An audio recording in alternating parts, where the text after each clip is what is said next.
मुनीर ने मजहबी मिसाल देकर मुकेश अंबानी को धमकी दी है। देखिए, इस वक्त आसिम मुनीर जो हैं वो यूएस पहुंचे हुए हैं और यूएस पहुंचकर न सिर्फ हिंदुस्तान को वो धमकी दे रहे हैं, गीदड़ भभकी दे रहे हैं, बड़ी बड़ी बातें कर रहे हैं, बल्कि अब उन्होंने रिलायंस इंडस्ट्रीज के सीएमडी मुकेश अंबानी को भी धमकी दी है और इसके लिए उन्होंने एक अभद्र मजहबी एनालॉजी भी दी है, मजहबी मिसाल देकर मुकेश अंबानी को धमकी दी है।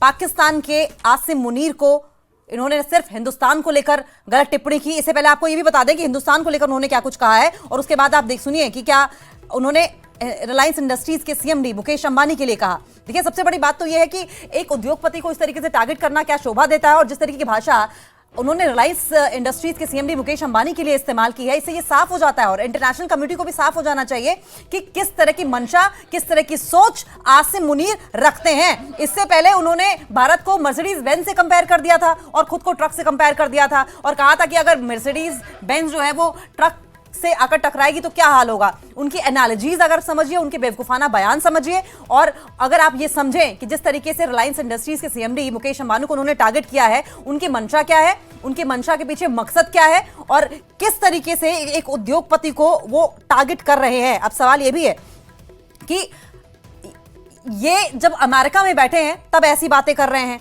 और अमेरिका इस वक्त जिस तरीके से बैकिंग कर रहा है तो वो अमेरिका में जाकर इस तरह की गीदड़ भभकी करते रहे हैं। लेकिन इससे पहले बिन पैंदे के लोटे हुए पाकिस्तान और पाकिस्तान के तमाम आर्मी चीफ जिस तरीके से रहे हैं, वो पहले अमेरिका, फिर चाइना, फिर कोई और कंट्री, फिर अमेरिका की गोद में जाकर बैठ गए हैं। जब भी अमेरिका पाकिस्तानी सेना का समर्थन करता है वे हमेशा असली रंग दिखाते हैं। भारत की मुनीर को पहले ही कई बार लताड़ लगाई जा चुकी है, लेकिन मुनीर है कि बाज आने को तैयार नहीं है। मुनीर न सिर्फ हिंदुस्तान पर और हिंदुस्तानी सेना पर अभद्र टिप्पणी करते रहे हैं और अब उनका स्तर इतना ज्यादा नीचे गिर गया है कि रिलायंस इंडस्ट्रीज के सीएमडी मुकेश अंबानी को भी टारगेट कर रहे हैं। और जिस तरह की उनकी भाषा है, उनकी भाषाई प्रवृत्ति है, इससे दुनिया भर के जो तमाम उद्योगपति हैं उन्हें भी कहीं ना कहीं ये मैसेज जरूर समझ में आ रहा होगा कि इनका लेवल क्या है। सिद्धांत मिश्रा हमारे साथ फोन लाइन पर जुड़ गए हैं। सिद्धांत, एक बार फिर से गीदड़ भभकी तो हिंदुस्तान को वो दे ही रहे थे, लेकिन ये अभद्र टिप्पणी जो रिलायंस इंडस्ट्रीज के सीएमडी मुकेश अंबानी के लिए की गई है, कैसे देखते हैं आप इसे?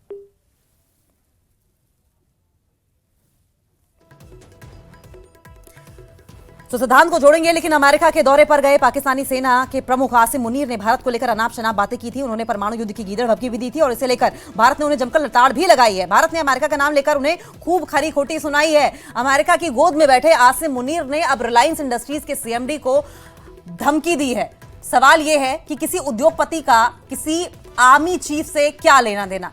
हिंदुस्तान वो कंट्री है जो हमेशा एकता, सामंजस्य, समन्वयता की बात करती है, लेकिन पाकिस्तान वो कंट्री है जो सिर्फ हिंदुस्तान, हिंदुस्तानी आर्मी चीफ, हिंदुस्तान के प्रधानमंत्री, हिंदुस्तान के नेता और अब इनका कहते हैं stooping to such a level कि वो अब उद्योगपतियों को भी नहीं छोड़ रहे हैं और रिलायंस इंडस्ट्रीज के सीएमडी को उन्होंने धमकी दी है और धमकी देते हुए उन्होंने मजहबी टिप्पणी भी की, एनालॉजी भी की है।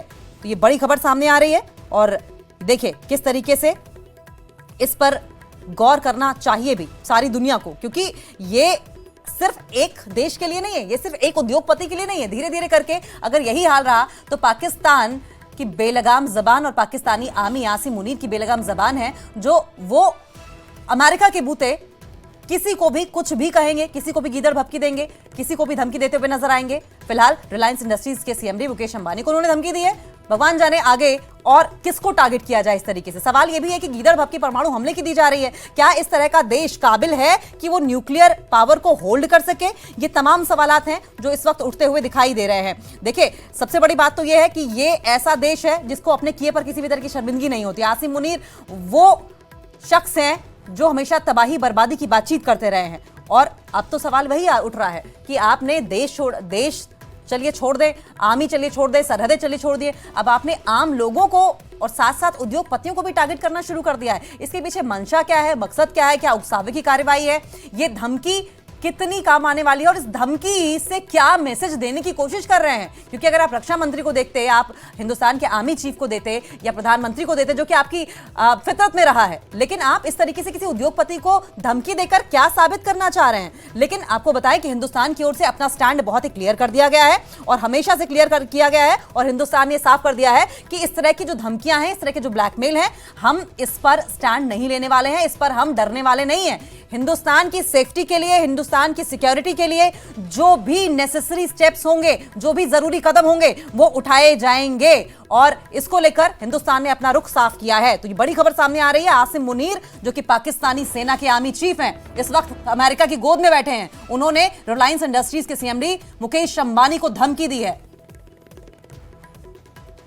और न्यूज 18 जेकेएलएच के सीनियर एडिटर तेजिंदर सिंह सोढ़ी इस वक्त हमारे साथ फोन लाइन पर जुड़ गए हैं। तेजिंदर, ये कैसे देख रहे हैं आप? ये किस तरह की गीदड़ भभकी है जो निकल कर रहकर समय समय पर सामने आती है? उन्होंने देश को टारगेट किया, प्रधानमंत्री को टारगेट किया, आर्मी चीफ को हिंदुस्तान के टारगेट किया, आम जनता को किया, अब रही सही कसर उद्योगपतियों को भी टारगेट करना शुरू कर दिया इन्होंने। ये साफ दर्शाता है कि किस तरह की फ्रस्ट्रेशन जो है वो पाकिस्तान में छाई हुई है। पाकिस्तान के जो आर्मी चीफ हैं, जो उनके फील्ड मार्शल हैं, हालांकि वो अमेरिका के दौरे पे हैं, लेकिन वहां पर उन्होंने कुछ ऐसी टिप्पणियां की हैं। पहले तो उन्होंने एक न्यूक्लियर वॉर की धमकी दी और ये कहा कि न्यूक्लियर जो वो पाकिस्तान खुद नहीं डूबेगा, लेकिन पूरे आधे विश्व को अपने साथ लेके डूबेगा, पूरे आधे विश्व को वो तबाह कर देगा। तो इस तरह की जो धमकियां, और आसिम मुनीर ने जो भारत के सबसे बड़े उद्योगपति हैं, रिलायंस इंडस्ट्री के सीएमडी हैं, उन्हें भी धमकी दी है। उन्होंने पाकिस्तान आसिम मुनीर है, उन्होंने मजहबी हवाला देते हुए मुकेश अंबानी को धमकी दी है। तो ये साफ दर्शाता है कि पाकिस्तान आसिम मुनीर पहले से, क्योंकि आपको याद होगा जब पहलगाम आतंकी हमला हुआ था, उससे पहले भी आसिम मुनीर ने मजहब के बुनियाद पे, मजहब के नाम पे उन्होंने बयान दिया था। ये कहा था कि किस तरह से जो टू नेशन थ्योरी वो वजूद में आई, पाकिस्तान का जो वजूद था वो मजहब के बुनियाद पे है। और अब पाकिस्तान की तरफ से इस तरह की धमकी आना, पहले तो देखिए न्यूक्लियर वॉर की धमकी दी, ये कहा कि अगर पाकिस्तान का पानी रोका गया तो उनके पास मिसाइल्स की कमी नहीं है, और फिर ये कहा कि आधे विश्व को अपने न्यूक्लियर पावर से वो ले डूबेंगे। और उसके बाद जो भारत के सबसे बड़े उद्योगपति हैं, रिलायंस इंडस्ट्री के सीएमडी मुकेश अंबानी, उन्हें धमकी दी है। ये कहा है, रिलीजन, अपने मजहब की एनालॉजी को यूज करके उन्हें थ्रेटन किया है, मुकेश अंबानी को थ्रेटन किया। तो ये साफ दर्शाता है कि पाकिस्तान कितने पैनिक मोड में है। देखिए, रिलायंस इंडस्ट्री जो है भारत की या विश्व की, अगर आप कहें, ऐसी इंडस्ट्रीज में से है जो टॉप इंडस्ट्रीज में गिनी जाती हैं विश्व में, और उनके सीएमडी को धमकी देना ये साफ दर्शाता है कि पाकिस्तान जो है कितना फ्रस्ट्रेट हो चुका है। पाकिस्तान जो सेबर रेटलिंग कर रहा है, किस हद तक पाकिस्तान गिर सकता है। देखिए, भारत ने इस बयान की कड़ी प्रतिक्रिया की है, एक कड़ा बयान दिया है। एमईए की तरफ से स्टेटमेंट आई है और उन्होंने कहा है कि पाकिस्तान की जो न्यूक्लियर सेबर रेटलिंग है उससे भारत डरने वाला नहीं है। भारत जो है इस बात को भारत ने कहा है कि एक दुर्भाग्यपूर्ण बात है जो पाकिस्तान ने इस तरह के बयान दिए हैं, और बयान भी एक फ्रेंडली कंट्री की सरजमीन से। देखिए, यूनाइटेड स्टेट्स ऑफ अमेरिका, जहां के प्रेसिडेंट डोनाल्ड ट्रंप पूरी दुनिया में अपना ढिंढोरा पीट रहे हैं कि वो उन्हें नोबेल पीस प्राइज चाहिए, उन्होंने अलग अलग कंट्रीज के कॉन्फ्लिक्ट जो हैं वो रुका दिए, वहां की सरजमीन से पाकिस्तान आर्मी चीफ जो है, देखिए, ये सिर्फ भारत को न्यूक्लियर वॉर की धमकी नहीं है, न्यूक्लियर वॉर की धमकी पूरे विश्व के लिए है। पूरे विश्व को ये कहना कि हम आधे विश्व को जो है वो अपने न्यूक्लियर आर्सेनल से ले डूबेंगे, और फिर भारत के। लेकिन तेजिंदर, माफ कीजिएगा, आपको बीच में रोक रही हूं। पूरे विश्व को, आधे विश्व को हम ले डूबेंगे, सवाल ये है कि ये किस तरह की टेंडेंसी है, किस तरह की साइकी है, और क्या इस तरह का देश काबिल है कि वो उसे न्यूक्लियर पावर होल्ड करने दिया जाए? क्या इंटरनेशनल कम्युनिटी को अब सोचने की जरूरत नहीं है इस स्टेटमेंट के बाद?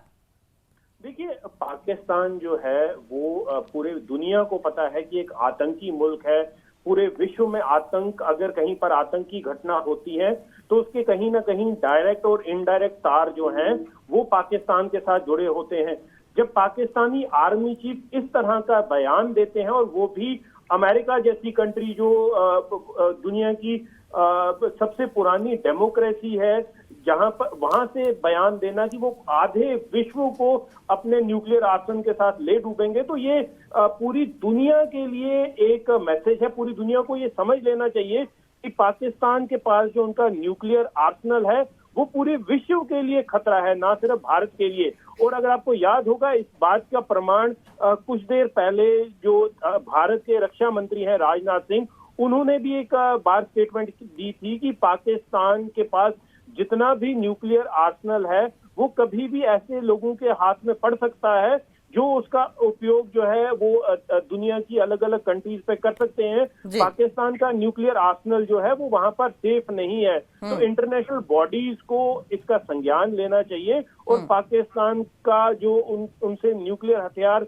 को तबाह करना, उनसे न्यूक्लियर हथियार को छीन लेना ही सबसे बड़ा जो है वो तरीका होगा पाकिस्तान से बचने का। पाकिस्तान की ये जो बौखलाहट है कि वो एक तो मजहब का नाम लेकर दुनिया और भारत के जो सबसे बड़े इंडस्ट्रियलिस्ट हैं, रिलायंस इंडस्ट्री के सीएमडी मुकेश अंबानी को धमकी देना, फिर ना वहां पर ही रुकना नहीं बल्कि पूरी विश्व को धमकी देना, ये कहना कि पाकिस्तान आधे विश्व को ले डूबेगा, तो ये पूरे विश्व को संज्ञान लेना चाहिए, यूएन को संज्ञान लेना चाहिए कि पाकिस्तान जो है पूरे विश्व की शांति के लिए, लोगों के बहुत लिए बड़ा खतरा है। तेजिंदर, बिल्कुल ठीक कह रहे हैं आप। और इंटरनेशनल फोरम, मुझे लगता है कि इस स्टेटमेंट के बाद ही things should be pondered over, mulled over, इस पर ध्यान देना चाहिए। बहुत बहुत शुक्रिया आपका। आप नजर बनाए रखें, आगे भी इस पर आपसे अपडेट लेते रहेंगे।